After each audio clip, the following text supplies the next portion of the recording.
Is Shai Gilgeous-Alexander a shameless, overrated foul baiter? Is Nikola Jokic a fat, stat-padding slob who doesn't play a lick of defense? Or maybe neither of these things are true. Let's talk about the closest, most exciting NBA MVP race in a long time.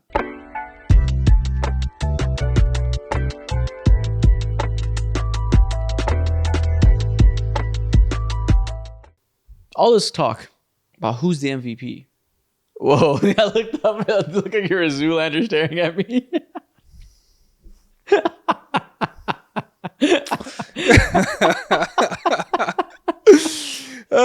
Leave it in, baby. Leave it in. All this talk about the MVP. One of the closest races in NBA history. As I was going to say before I got caught off guard by Jack mewing at me. What is an MVP? That's my question for you today. What makes an MVP? Not who is an MVP. What does the idea of an MVP mean to you? Because as we saw by the intro, we're here to talk about this crazy, toxic NBA race we have in front of us.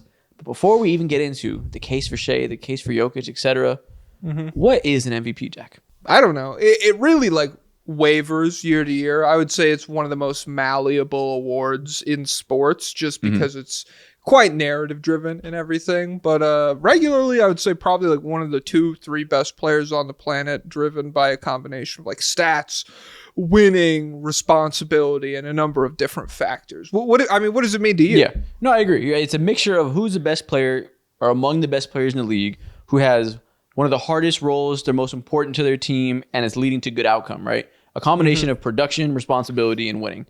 Some combination, year by year, you're going to weigh it differently. It's a sliding scale. There's no hard blueprint of how much each matters.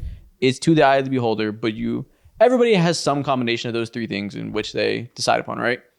So like you said, it leads to a very malleable award that has a lot of controversy because nobody agrees on the standards. So it makes everybody feel like the other person's standard is fucking stupid and they're wrong as hell for thinking so-and-so deserves it. Yeah. And that's how we get where we are today. Well, last year it was this, and then the year before it was this. It's never the same, guys. It always changes. So much crying for consistency, and it's inherently not consistent. It inherently requires sliding scales depending on the year and depending on the competition. In some years, somebody will have an edge because their team's better. In another year where that's closer, they'll have an edge because they're better at basketball or have less help, etc. It will always be different.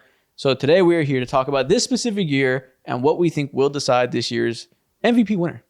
Yeah. And I would argue that if we were to have a hard criteria for MVP, it would probably make it more boring. When your guy is up and the criteria doesn't like him, it's pretty it sucks. It's oh man, that's not fair. What the hell? My guy's really good. But it would be more boring to just know in January who the MVP is going to be or whatever, based on just the criteria that you set out coming into the season. And so I think for a league that a lot of people claim the regular season doesn't matter and the entertainment value has been, hit or miss in the regular season over the last couple of years. It's not always the most exciting stuff in the world for normal people. I think the MVP being so unpredictable kind of adds another element into that, something important to talk about besides just who's going to win the championship or whatever, which can get really dull over the course of 82 games.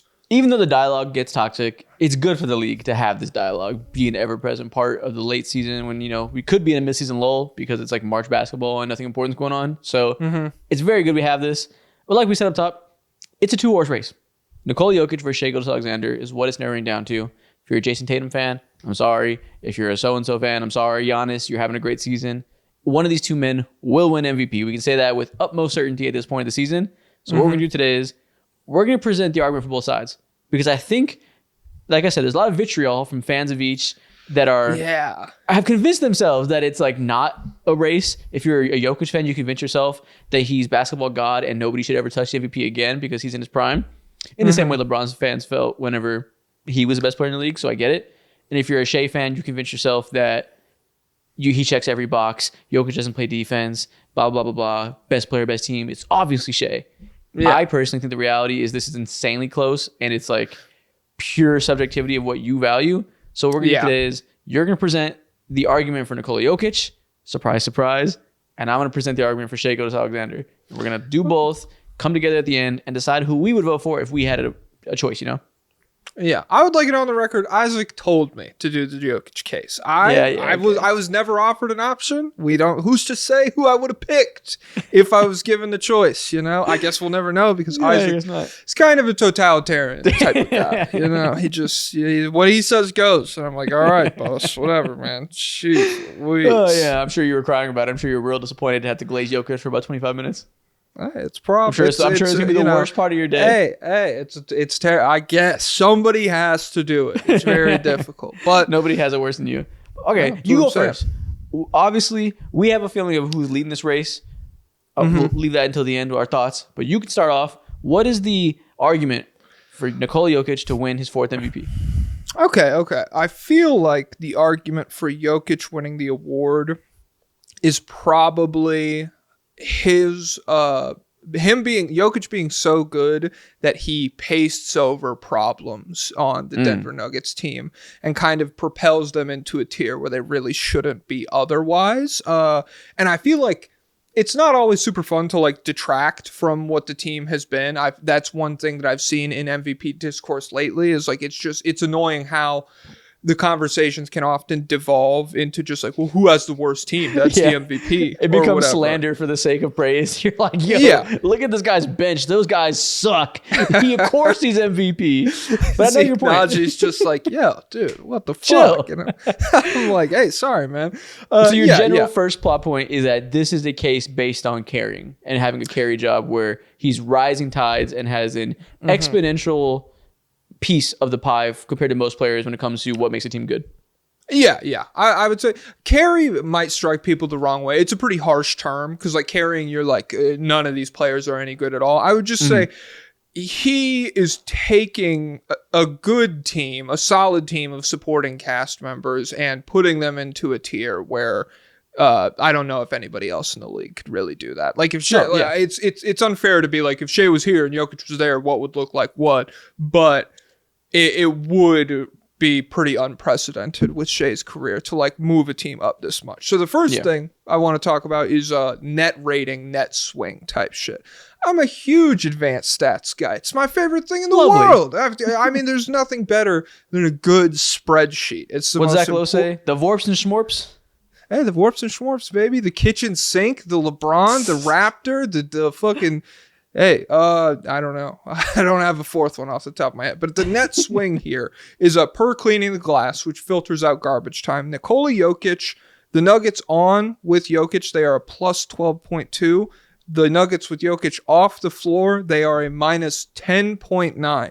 That is a swing of 23.2 with Jokic on versus off. It's massive. It's truly a massive swing. For context, OKC with Shai Gilgeous-Alexander on plus 16.6. That's incredibly high. It's one of the biggest like peaks of overall net rating that we've seen in a long time. But OKC with SGA off the floor, they're still at a plus 5.7. That puts his net swing at plus 10.5. That's less than half of what Jokic's is. And I feel like that lines up with the eye test pretty fairly. It does. When you watch obviously both the Thunder teams. are the better team with Jokic, with Shai right now. And the argument for a pro Jokic fan would be, okay, so Shai's the MVP because his teammates are better?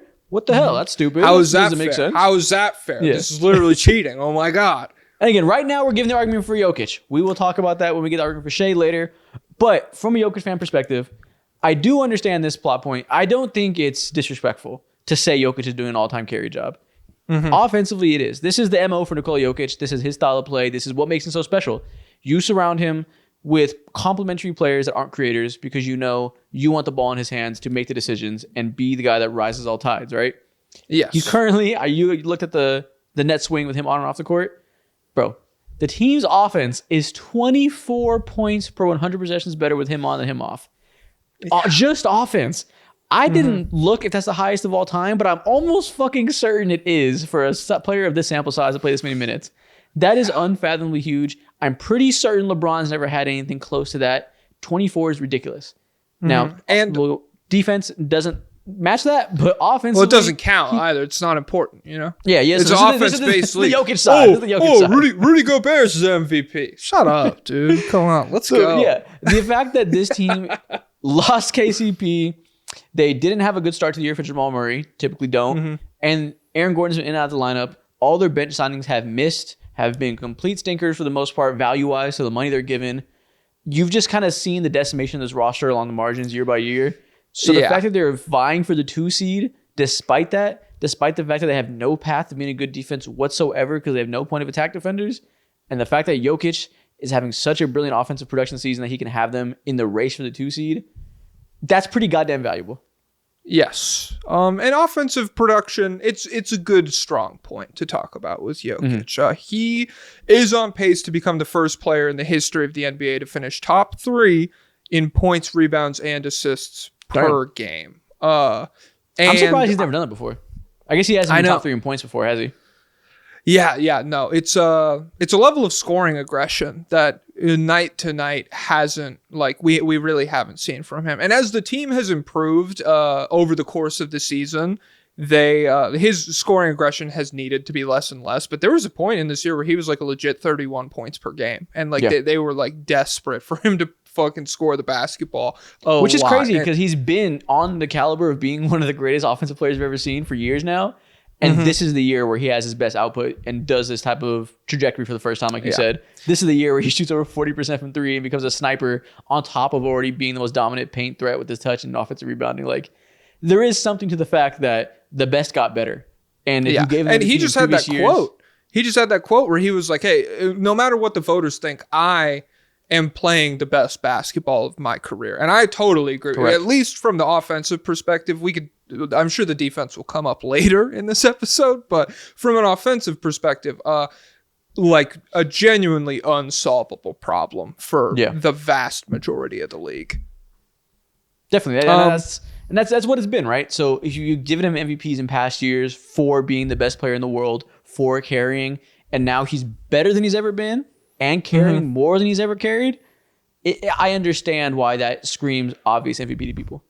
Yeah. And I would also like to contextualize, so top 3 in points, rebounds, and assists, it's one thing, but like there is genuine uniqueness to each of those where as a scorer, he's 3rd in points per game behind only SGA and Giannis right now. The only other players to average at least 25 points per game while shooting 55% from the field and 40% from 3 are Kevin Durant in 2021 when he only played 47 games. So super impressive season. I feel like pretty well respected as one of the best scoring seasons in recent memory.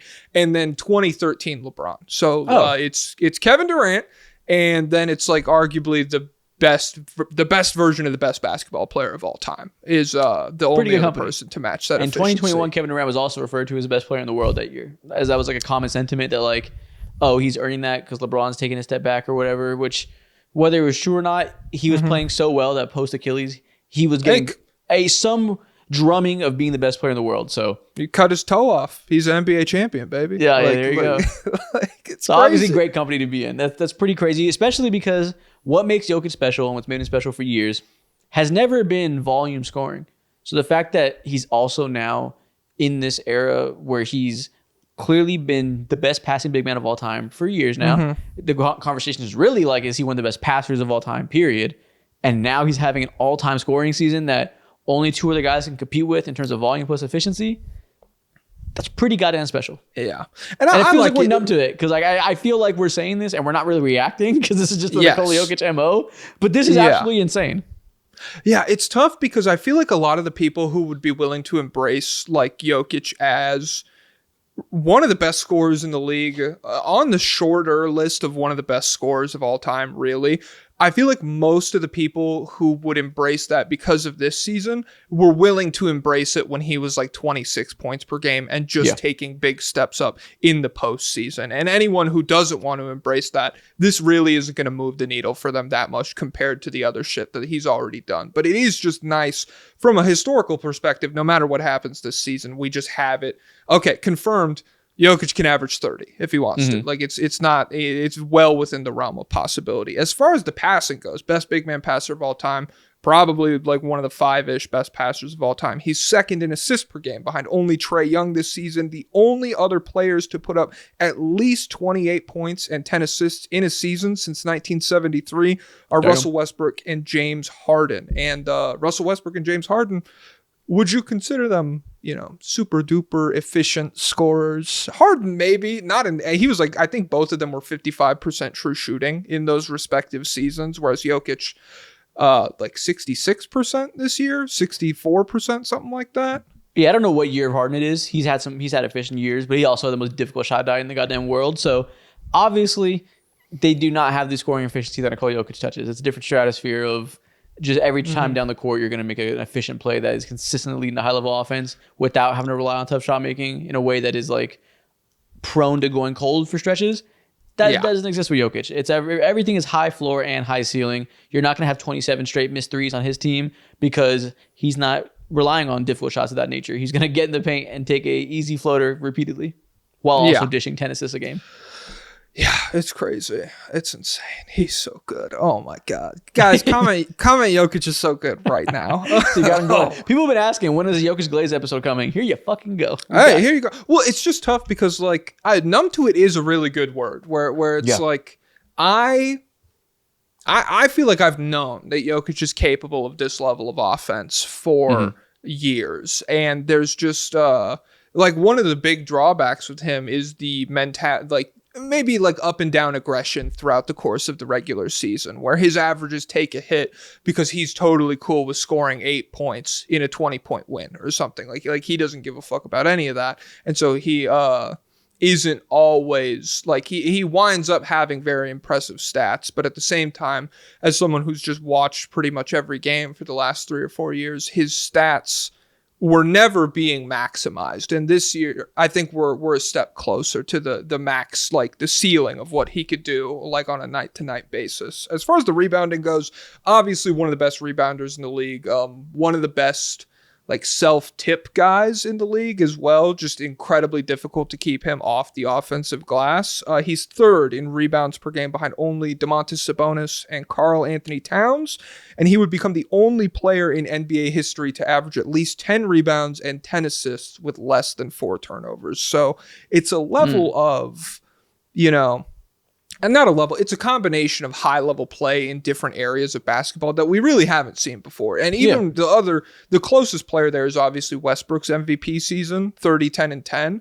The rebounding is like a different tier of impact. Like 10 rebounds can be pretty different compared to like how contested they are and how much your team is relying on them to either keep offensive possessions alive or end defensive possessions. Westbrook, it was pretty controversial the way he was getting boards. Jokic, it's a lot more ethical, we'll say. I think the Westbrook. I said, whoa. Westbrook. Westbrook, baby. The rest of the rebounds was like strategy on the coach's part that we want him to get these rebounds because we know if he gets it, he's amazing at pushing the pace and being a one-man fast break. So it's advantageous that he gets the boards. So, we're going to have Steven Adams box out and we want people to focus on it sounds like we're saying he's not good at rebounding, which isn't the case. He's also good at it. For a guard, he's incredible. Yeah, but part of it was also the scheme. We want to funnel rebounds to him because it makes us better offensively, which is valuable in its own right, but it makes the rebounding itself less important as opposed to Jokic, who part of why he's such an amazing interior scorer is he has the crazy touch when he gets close enough. He has the strength to get as close as he wants. And if he misses, he's always in position to put back and rack up offensive rebounds, giving you second chance points, which is incredibly valuable, which that like is equal to the value that Russell Westbrook gives as a transition scorer in terms of the scheme, making the rebounding important. But we know offensive rebounds are at a certain level that makes it not all 10 are equal. And I would just say that like also the Nuggets this season, his rebounding is especially important because they have been such a poor rebounding team outside of him with the loss of Aaron Gordon, a step backwards in that regard for Michael Porter Jr., just generally playing a bit of a smaller team. And a bad shooting team. You know the second chance points you can get. Yeah. It's just that like, I don't know. There have been some games where when Jokic is not getting 12 rebounds or whatever, possessions just go forever on the defensive end. And for a team that isn't that good on that end of the floor, and for a player individually who a lot of people don't like defensively, which is totally fair, the fact that he is ending so many of those possessions that the rest of his team can't help to do, it means something to me. It's not nothing. Yeah, it definitely means something. It's, again, we don't have to put too much explanation on why Jokic is good. We all know this. We all know he's the best player in the world, and this season just further cements it. So you don't have to spend too much time defending that. There won't be pushback there whatsoever. Yeah. The only other thing I wrote down for his case is because, like, I wanted to focus on individual dominance, but part of it is the way he's uplifting his teammates, I guess, is like a positive spin on it. And so I wanted to hone in on Russell Westbrook, a guy who they signed in the offseason. And a lot of people said, hey, this fucker's cooked. He's done. Yeah. This is an insane signing that slams the championship window shut for the Denver Nuggets or whatever. And regardless of how you feel about the championship window itself, I don't know that many people who would argue that Westbrook's been the big issue this season. And I think a lot of that is because Jokic is so versatile that anyone who can step onto the court and do one or two things at a really high level, he can play a way that makes them work. And so Westbrook, he's on pace right now to have more assists to Jokic this season than he has to any individual player since Steven Adams in 2018-19. And that's crazy because he has way less usage than he did in a lot of years between now and then. Yeah, I mean, if you think back to like the way the Rockets were playing, the way the Wizards were playing, the Lakers, we don't have to talk about the Lakers here, but like there's the way he's playing in Denver is such a conservative role compared to pretty much every other spot he's been in. And so to be able to make a living as a good, smart interior passer who knows when to kick it back to Jokic as a roll man, it makes his life incredibly easier. I don't want to give Jokic all of the credit for Russell Westbrook's assists or anything. That's unfair. But it is just another aspect of Jokic's game that's like, hey, you don't have to be like an all defensive player who could shoot 40% from three. I can make you like a very survivable player exactly. on a night-to-night basis. This isn't the point at Russell Westbrook and be like, haha, you suck without Jokic. That's not the point. It's the point that to many people who are smart and know what they're talking about, he was viewed as a bad fit. And part of the value of Nikola Jokic is bad fit is a lot harder to be a reality because it's just really goddamn easy to fit with Nikola Jokic. What are some of the easiest ways to be a player that fits well with others, stars and role players alike? Be a good shooter, be a stretch five, open up the paint. Done. Be a good passer, set up others by creating opportunities, by seeing opportunities. Obviously done. Be a great scorer that creates gravity. Obviously done. Be a good guy on the boards that allows you to play smaller and have more options for people that can be on the court with you. Done.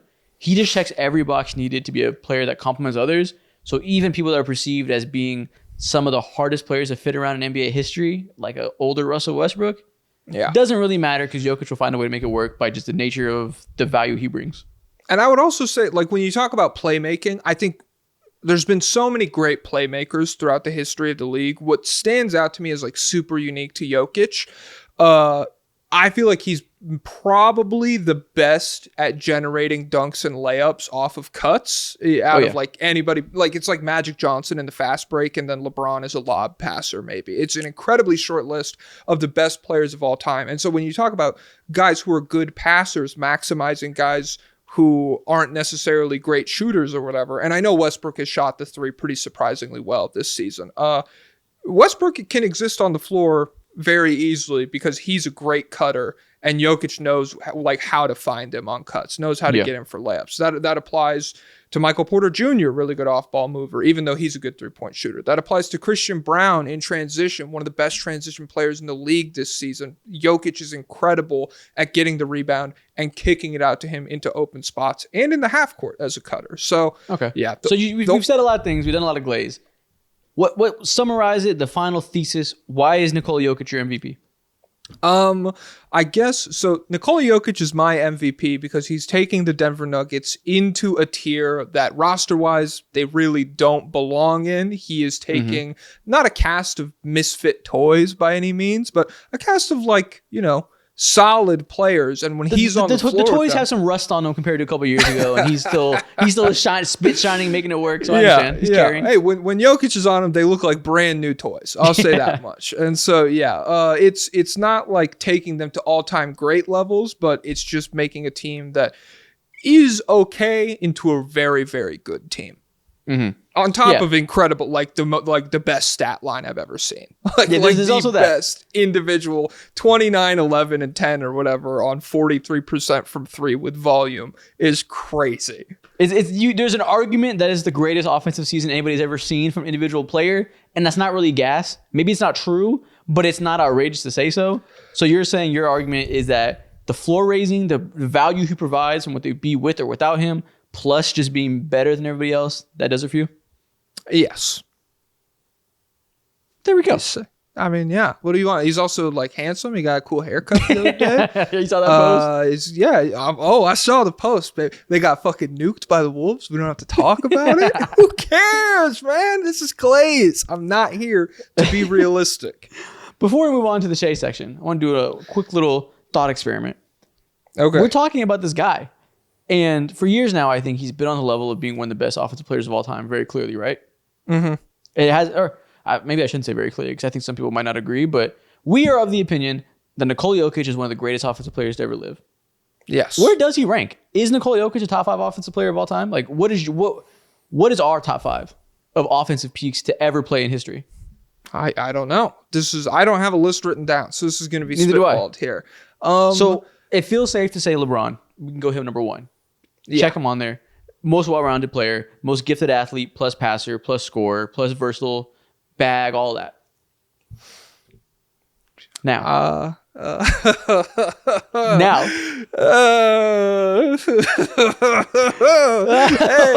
Hey. Whoa, this spot. Number 2, who's to say? What do you think? The convo begins. The conversation begins. It's a very interesting combo. There's a number of different arguments for a number of different guys, but if the episode's going to be Jokic Glaze, I'll go full force. I'll put Jokic at 2. Yeah. I don't think that's ridiculous. I think let's not focus on order too much. Jokic is on here. Also, I think Steph Curry's on here.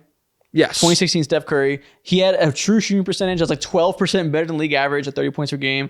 Truly outrageous, one of the best engines of all time. That's 3. We can go Michael Jordan. He's also co-GOAT, so that's fair. We can say the scoring, what he did for that era, the gravity that provided. We can go Jordan. Okay. 5th spot. This one's open for interpretation. You can go a lot of ways. Where does your mind go? My mind immediately goes to Magic Johnson. Over Larry Bird? Yeah, I feel like over Larry Bird.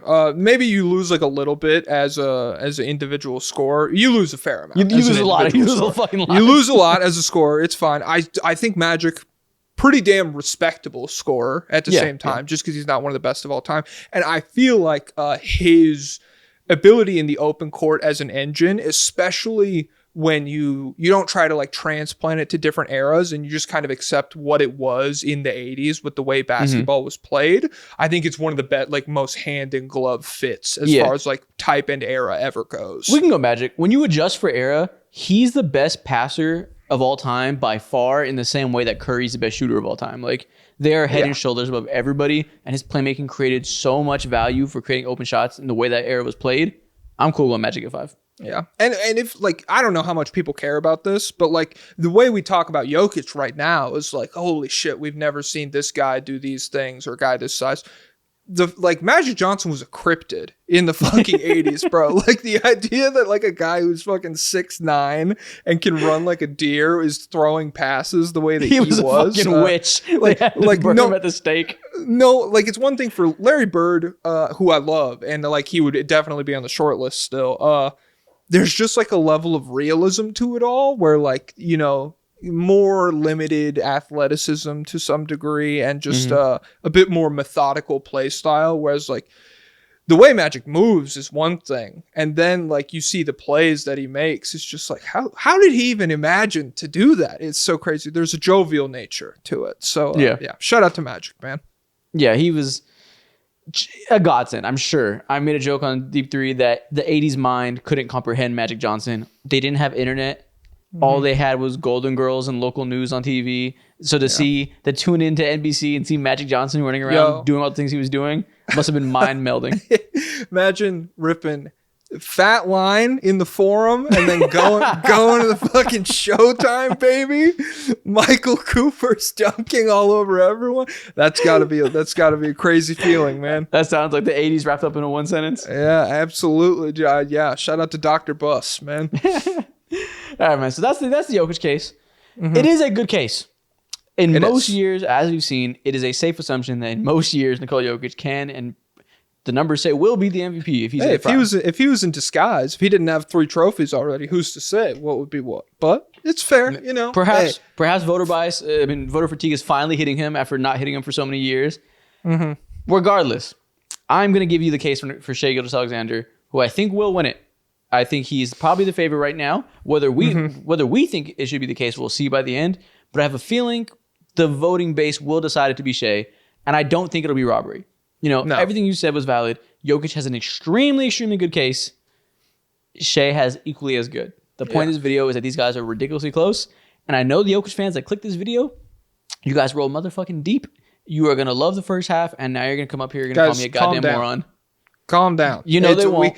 We got 3 already. They won't calm down. The vitriol that Jokic fans have on videos that hype up Shai on the internet is goddamn insane. They are a mafia, and I respect it. Right for your guy. So your Jokic argument is about him simply being the best player and carrying the most. Mm-hmm. When we mentioned up top the criteria, team success is a factor, whether we like it or not. Historically, always has been. How good you can make your team is part of being valuable.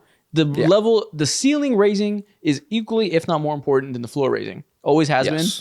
While Shai is not as good as Nikola Jokic, he's probably been the second best player in the world this year.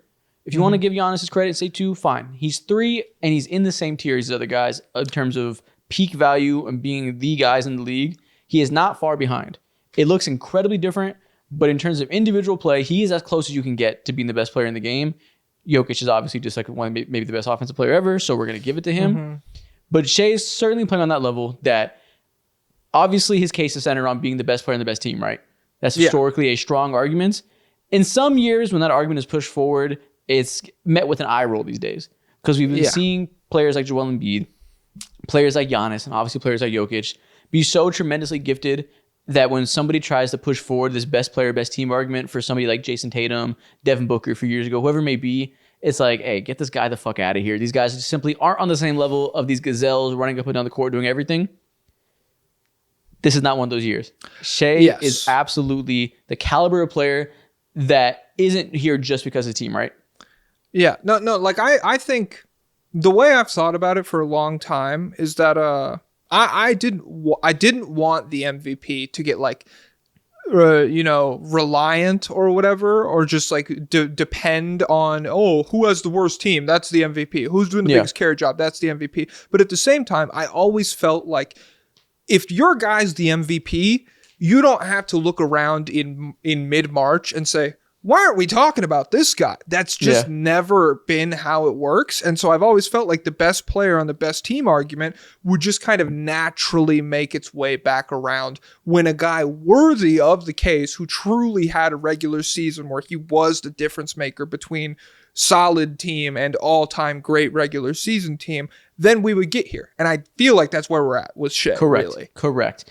In the same way you shouldn't be instantly say the best player on the best team is MVP, you shouldn't also say the biggest carry job is MVP, because the reality is both matter and all the context in between will decide it, but both are very reasonable takes. And let's start with what makes Shai so special and why he's at this level to go with obviously being on the best team. And we have to start with the scoring. This is truly one of the greatest scoring seasons of our lifetimes as NBA fans. Mm-hmm. He's averaging 32.7 points per game, most in the NBA. 58.1% on twos, which...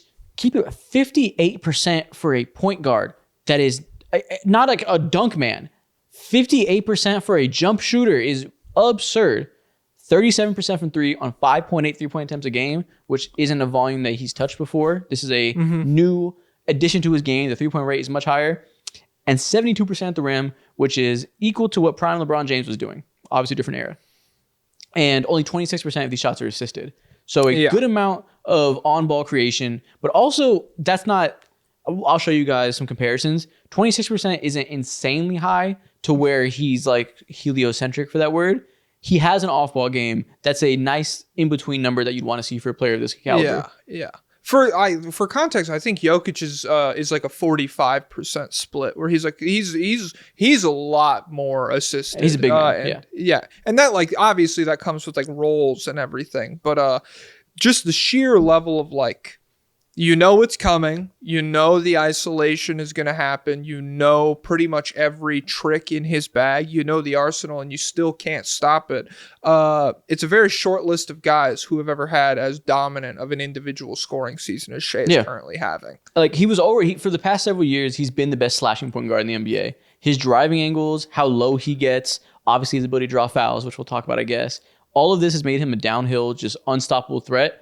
And in the past 2 years, he develops the best mid-range jumper in the game, and now he ups his three-point volume to that being a incredibly high-level threat with the sidestep three he's really added. Yeah. True three-level scorer with pretty much zero flaws as a scorer. Like, it would be hilarious if we never talked about the free throws. The whole, like, if we just, like, the comments are just, you guys didn't bring it up, and we're just like, doesn't matter. Well, I'll bring it up pretty quickly. I think you guys that cry about the free throw merchants, I don't want to be, like, arrogant or degrading or anything, but I think it's fucking dumb. I can't help but say it in a very blunt way. It's goddamn silly. He is not a higher proportion of his points coming from threes than other all-time great scorers. He actually has a lower free throw rate than a lot of guys that we're going to compare him to. He's just good at it in the same way most elite scorers are that can't be, people can't stay in front of them. It's not a serious talking point that really needs much time devoted to it.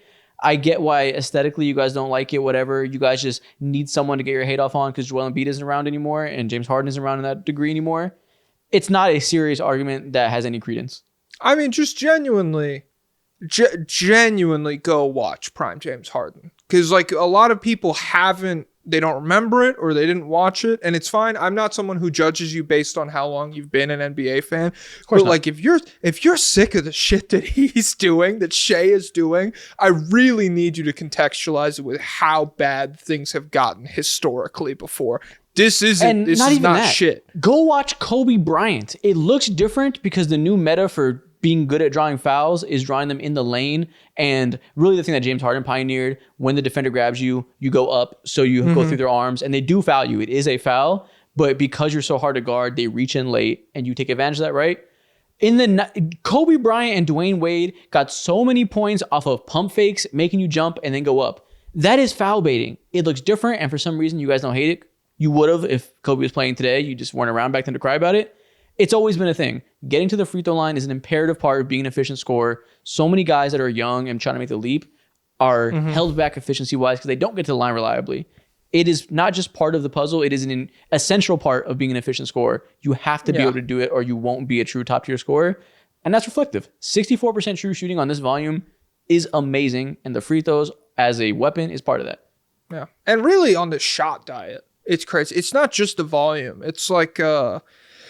in terms of just like unsolvable mid-range type shit. And that's one of the things where, like, I associate the idea of a play like a flopper with someone who also has a bit of a tougher time scoring in the postseason. I love Shai's game for the postseason. It seems like it's incredibly well suited to translate. We saw a really good postseason from him last year against the Dallas Mavericks team that, they lost, but he wasn't the damn problem with them. And that Dallas Mavericks team was a great defense for a big stretch of the season, and he fried them. They had nothing for him. And so, I mean, it just as a scorer, not even touching all the team shit, it's really one of the better seasons I've ever seen. And so obviously Shai is not the playmaker that Nikola Jokic is. He's not the rebounder, the more well-rounded player. He's not the better offensive player, right? If we take a step down from Jokic, who has the reputation and has the standards of being the best ever, Shai is having as impressive of a scoring season, which makes him have as impressive an offensive season as almost anybody. So on his own merit for production-wise, that's why he's in the convo in the first place. You have to pass a certain threshold of being good to get in the convo, which is why people don't give it to Jason Tatum, don't allow him in the convo outside of like third place votes, because they don't feel like he has that upper tier level of individual production. This scoring is why Shai even gets in the door. Yeah. Now, what's important is how this scoring season compares to others. Because it's not just a good scoring year. There's good scoring years all the time. He'll win the scoring title while being more efficient than anybody in recent NBA history has. Jack, I emailed you this doc so you can see the slideshow while I talk about it. Go check that out because there's a lot of numbers on the screen right now. We need to contextualize the scoring season he's having compared to all the recent scoring leaders in NBA history. What I have pulled up are I only did guards because I think we should compare him to guards, right? So Joel Embiid is not here, who honestly, shout out prime Joel Embiid. He has a better scoring leader. Holy. Well, that's what I was going to bring up is you're like, this guy's fucking better than anybody. And I was like, prime Embiid was pretty nasty. Shout out prime Joel Embiid. That's fair. But I have pulled up here the last, I think, 1, 2, 3, 4, 5, 6 guards to win the scoring title, plus Kevin Durant, who I threw in there for OKC history purposes. No, he's not a guard. But outside of that, these are the recent scoring leaders for a guard. As you see, Shai is at 46 points per 100 possessions, plus 6.9 RTS, which is relative true shooting. So that's your true shooting compared to the league average for that year. That's how you look at year by year and adjust for error, right? I also included what percentage of these points are assisted compared to everybody else.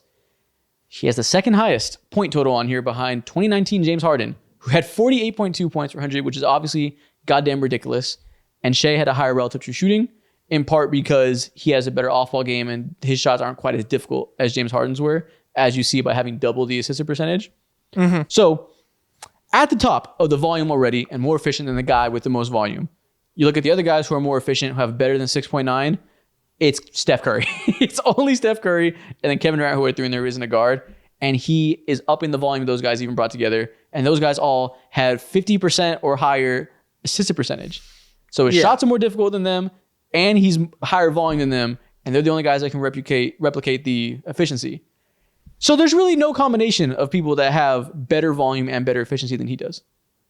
Yes. I don't know. I feel like that when you watch the games, like that definitely comes across. It's a different feeling than maybe 2016 Steph is like a fair-ish comp. Extremely different player, but just in terms of like the dread that you feel when Shai scores like three pull-ups in a row, and you're like, oh man, it doesn't really matter who's there. Like he's about to have an 18-point quarter or whatever. It's super sick. He's so good, dude. I know. So again, he contextually, I show you these numbers because this is recent NBA history. This is the modern era, and this is the spaced out. We're gonna play through our guards. This is the era he plays in, and this is how he looks compared to his peers. That's important to realize that, it's not because of any factor that's only because of the era he plays in when you compare him to like a past player. Because everyone's taking a million threes and no one's in the paint. There's no big men anymore and everybody's soft and a crybaby. That's why Shai's so good, everybody. These are guys that have the same benefits, and on paper, just again, this is a very simple way to narrow it down, but in these regards, he's having the most impressive of these seasons, I would say. Now let's compare him to NBA history. Let's compare him to some legends. Let's compare him to ancient guard history. I have 2025 Shai, 2009 Dwayne Wade, 2006 Kobe, 2001 Allen Iverson, and Michael Jordan's 1987 season, which is his highest volume scoring year, and 1989, which is his highest efficiency year. Michael Jordan is the only one on this list, 1989, that gets even close to a plus 6.9 relative true shooting. Again, this is adjusting for era. So he doesn't necessarily have the benefit of there's more space or whatever. This is how efficient you are compared to league average. These are some of the greatest shooting guard or point guard scoring seasons of all time, and he stomps them out efficiency-wise. And volume-wise, the only one that's better than him is 1987 Michael Jordan. So it's not just one of the great scoring seasons for a guard in modern history. It's straight up one of the most impressive scoring seasons for a guard the NBA has ever seen. Yeah, I feel like this... I don't know what'll happen in the postseason, but if they win the title, everyone who's being a dick right now, complete 180 on this year. Where it's like, obviously that was one of the best scoring seasons we've ever seen. Obviously Shai's one of the best guards we've seen. Yeah. But regardless of what happens in the postseason, what he's done this year, I look at a lot of these seasons and I'm like, hey, yeah, shout out to Iverson. Shout out to the biggest load carrier of all time or whatever, pound for pound. But Shai's on some other shit. So why am I spouting all these numbers? This isn't a scoring title, right? I'm focusing on the scoring right now, but we're gonna get to more. We got to establish his baseline. That what makes him individually so impressive is he's one of the greatest scorers of all time. Whatever number you want to throw on it, he's in rare air as being one of the most gifted scorers you're ever gonna see. The reason that's important is because that's why this team is good. Or I should say, that's why this team is great. When you look at the best player, best team, they're obviously up here, right? This next slide, they're currently having an 81.8 win percentage. They're 12 games ahead of the 2 seed. I have on here the previous 6 MVPs that were won for a basis of best player, best team. That's the 2 Giannis ones, the 2018 Rockets, and the 2 Curry ones. The only one who has a win percentage higher is the goddamn 2016 Warriors, who had the best individual season of all time. And they weren't so far ahead of the 2 seed. So the Thunder had the second highest win percentage of these teams, and they had the biggest gap between 1 and 2. In some ways, you might say... Did anybody's second best player miss considerable time in these seasons? Potentially. Maybe we'll talk about that. Maybe. Who's to say? So again, the only comparison here that we can look at is the 2015 Warriors, who had a similar win percentage and were 11 games ahead of the 2 seed.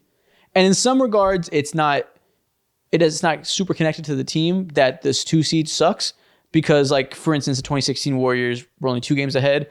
That's because the Spurs also made history. So that's nothing to do with the Warriors, right? In this year in the Western Conference, there are so many good teams that the reason the gap is so big is because they're all amazing and they're all beating up on each other. And there's a bunch of teams that legitimately could contend. The fact that the Thunder in this given year can be 12 games ahead of the pack of what's supposed to be a loaded Western Conference is amazingly impressive. This is not just a regular best team in the conference. This is one of the most dominant teams of all time in the regular season. I would say I don't want to like step on any stats you have further down the line, but like Shai's production against the best teams in the league is a huge part of why the lead is so big, because when you talk about, they're all good teams, they're all beating up on each other, you would expect the best teams to beat OKC a lot more. And Shai specifically has been incredibly consistent producing against those teams, which Jokic really hasn't been. And by like extension of his consistency, OKC has been incredibly consistent at beating those teams. Yeah, exactly. And he's a big part of that. So again, at this point, you're a Jokic fan. You're hearing me say these things, right? I've established best scorer in the league. That's fine. That doesn't make you the MVP. Best team in the league by a margin that is so big we haven't really seen it that much since 2015 Warriors, 2016 Warriors. Best team in the West, I'd say. My bad. In their conference, because the Cavs. Shout out the goddamn Cavs. Shout out to the Cavs, bro. You get to play the Hornets 4 times a year. Shit gets crazy. Comment down below why I'm stupid. Yeah. So you might say, okay, he's the best scorer on the best team. That doesn't make him the MVP. Jokic better. I understand. What makes him the MVP is you have these 2 factors, that it's the best player on the best team, and that best player is better than most best players and best teams, and that team is better than most best players, best teams. He is why the team is good. I know we like to push a narrative that the team would be good without him because his on-off swing isn't as crazy, because they have a positive net rating without him. That's because their defense is so amazing. They have all-time level defense. That's not because of him. He's a very good defensive player, but he's not the reason why. The reasons why is because they have like 9 elite defenders on the roster, which is outrageous. You have Lou Dort, Jalen Williams, and Chet Holmgren, who are all like first-team all-defense level guys. Then you have Cason Wallace, Caruso, whoever else I'm blanking right now. They're also amazing defenders. I mean, like he makes a couple plays a game where it's just like, yo, this is your second best center? What the fuck? Goddamn. Legitimately 7 all-defense level guys. That's unheard of. That's why their floor is so high and why they're able to rise to the level of being so dominant, right? I mentioned defensive players. Just think about this. You can't have 7 elite defenders and still have a bunch of good offensive players. You got to pick a side, and what they've elected to do is have all these elite defenders that give them that floor, right? But offensively, it is Shai or bust. He is the offense. He is the offense to the same degree that 2018 James Harden was. I guess not to the same degree Jokic is, because nobody's been the offense in that regard. But he is a driving force.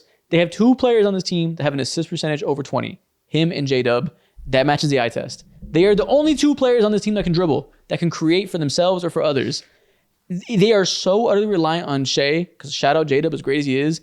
He's had some struggles in terms of the self-creation and creation for others avenue this year. Shai really carries everybody. Their offense is 11.6 points better per 100 with Shai on the court. If people want to call them a super team because they have this elite defense, these 3 stars, and say they're playing at that level, Shai is the super team. We have this Carson tweet pulled up. Shai with no Chet, which obviously was a big portion of the year because he missed a chunk of the season with a broken hip, plus 20 net rating. Shai with no J-Dub, plus 25 net rating. Shai with no Isaiah Hardenstein, plus 20, and then all the combinations below. No matter who was on the court with him star-wise, of those 3 other great players. Shai with no brim? Shai with no... I'm getting ready. Right at the peak of the meme, baby. Nice. Shai with no brim? Topical. No matter who you combine Shai with, They have one of the most dominant net ratings of all time. Yeah. Plus 20 is the caliber of being one of the best teams of all time. They go as far as he takes them, and he's taken them to the degree of being the best teams of all time. You can't ask for a player to take you to a ceiling this high. So again, maybe he's not raising the floor like Jokic is.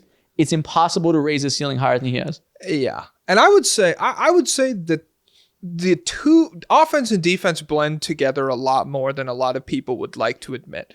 Where, okay, Shai is the driving force of the offense to a degree that allows his team to say, fuck it, 4 elite defenders, we don't give a shit if they can dribble. Like, that is an advantage that a lot of other teams, A, don't have, but B, the vast majority of players in NBA history who have raised the offense to that degree have not been nearly as good of two-way players as Shai Gilgeous-Alexander is, which further allows them to play that level of defense, where with most guys who can be that good offensively, if you're talking Harden or Luka or Jokic or whoever, a lot of times it's a wash on the defensive end of the floor, and you're running out 4 elite defenders who kind of end up, being pretty good, breaking even on defense, whatever you want to say.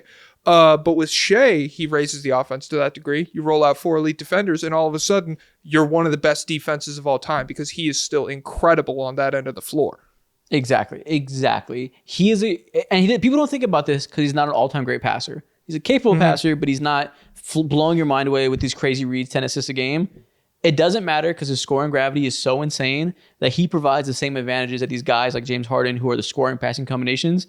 He does that with just a scoring gravity because he's that special of a downhill threat that he can have that same impact that you described. And that's the basis for MVP. So again, I said a lot of numbers, a lot of convoluted things that are probably hard to keep track of. I think Shai Gilgeous-Alexander is the MVP because 1, top 3 player in the world, breaks the talent threshold you need to be in the conversation. 2, best team in the NBA by a margin, or best team in the conference by a margin that is greater than anything we've seen in the past 7 years or so. He's rising to a level of not just being the best team, being utterly dominant against the field. And they're dominant because of him. He is the offense. He's one of 2 players on the roster that can dribble. You can see this tweet from Carson. Any combination of lineups you put with him and their other best players, he's making them top 20 in net rating, or he's making them plus 20 in net rating, rising to that level of being dominant. It's all because of him.